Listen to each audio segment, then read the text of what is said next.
So I am going to be assembling the matte Caddy for the Aeon's End Legacy organizer. So what we're going to do, we're going to take these two pieces. We are going to get everything sort of laid out correctly first, because it's very easy to get some of these things backwards if you are not careful. All right. So you want to make sure that these mating joints here on these are where the corner is, where the cutouts are. That's where you want all these things pointing to. So you want the pointy ends pointing to the cutouts.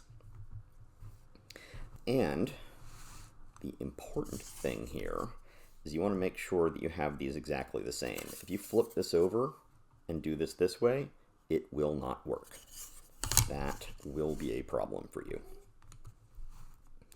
So, just to make sure I'm doing this the way that I should, I'm taking this, putting it here, taking that, putting it there, that goes there, and that goes there. So these should both be slanting this way, these should both be slanting this way, this way, this way.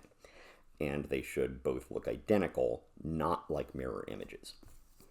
So you can use any number of glues to do this. I usually use Tight Bond translucent wood glue.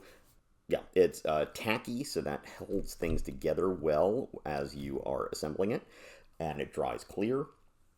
One of the downsides of it is it's got this big, clumsy application tip here. So you pretty much have to transfer it into something else to make it work right. So you can get like a little glue dispenser, like this little mini glue bot called a Babe Bot here, or I've got these little, I think it's called a bellows, that has a little syringe that goes on the top. And I usually use that, but I don't want anyone to have to buy any crazy equipment to be able to put these things together. So you can also use Craft Bond glue by Elmer's, which you can get at any Michael's or whatever. This is also tacky, and it also dries relatively clear. It is just not as stiff. Oh, and it's got a relatively fine point on it. So it's just, there might be a little bit more wiggle or give to the joints, but it should hold them together just fine. So what we're going to do is we're going to put just a little bit of glue. You don't want to get too much on there because, you know, more of it's just going to squeeze out. You're just going to be wasting glue and creating more of a mess. So just get a bit of glue on all of these tabs here.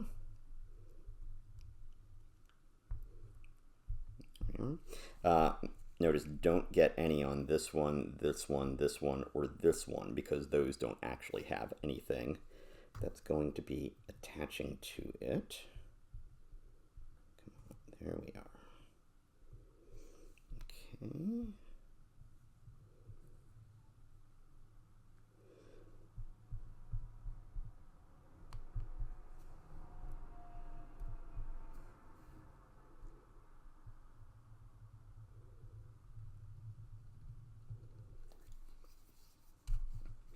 So at this point, now that we've got glue on all the fingers, we can go ahead and lift these up and mate them together,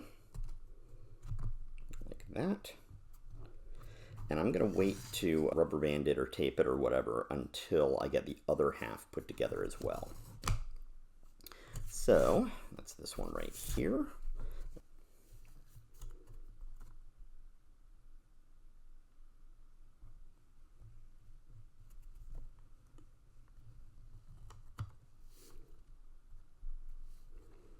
We're just doing the exact same thing here that we did on the other one.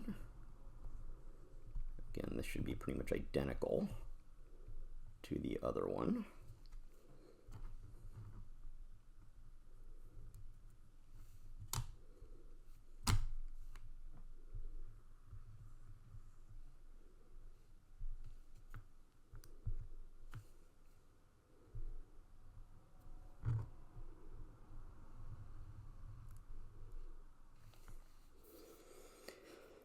All right, that's all I'm going to need for the glue.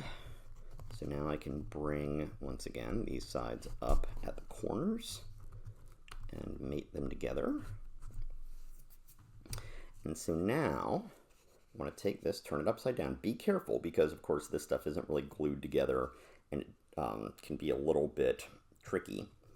And we're going to bring this and turn it upside down right on this part. And you'll see we have these little snaps that are here. So you need to make sure to get those lined up. And then you make sure to press this down so that everything matches up. So right now I've got some things that aren't quite coming together, some others that are. So you might need to kind of wiggle it around a bit to get it to snap into place. And there we go. That looks pretty snapped into place. So now at this point, you can either take some tape and put it around the joints, or you can use rubber bands. I've been going back and forth on them recently. The tape has its advantages and disadvantages. The disadvantage primarily, well, is that you waste tape. You have a lot of tape you end up throwing out after you're done. And the other downside to tape is that it can pull out some of the splinters in here, some of the wood fibers, when you take it off. And that can just make for a little rougher looking area, which you could always just, of course, take a little bit of 220 grit sandpaper and just slightly buff it out, and that would be good too. All right. Rubber bands can be a little bit unwieldy. I happen to have a whole bunch of them. Let's see. Oh, here's a newer bag. I just have bags of these sitting around, and I use those a lot in my assemblies. Let's see. All right.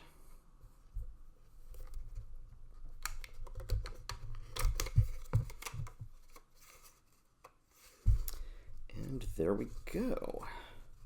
And one of the advantages of tape is that you don't really, it holds these together relatively flat. If you were to put pressure right here, it would have a tendency to want to fold in there and raise the fingers up over here.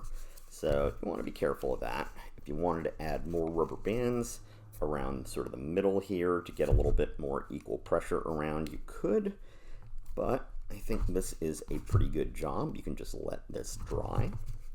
When you get done, it might take a little bit to get the hang of getting these things apart, but once you get it, it's pretty simple. It involves sort of a little bit of a twist here, but I will demonstrate that when I put it all together.